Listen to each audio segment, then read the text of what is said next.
نگاہ کرم ہو، نگاہ کرم۔ بسم اللہ الرحمن الرحیم، اللہم صلی علی سیدنا مولانا محمد وعلی آلہ وسلم۔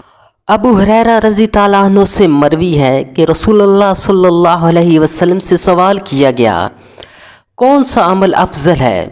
آپ صلی اللہ علیہ وسلم نے فرمایا کہ تم اپنے مومن بھائی کو خوشی پہنچاؤ، یا اس کا قرض ادا کرو، یا اسے کھانا کھلاؤ۔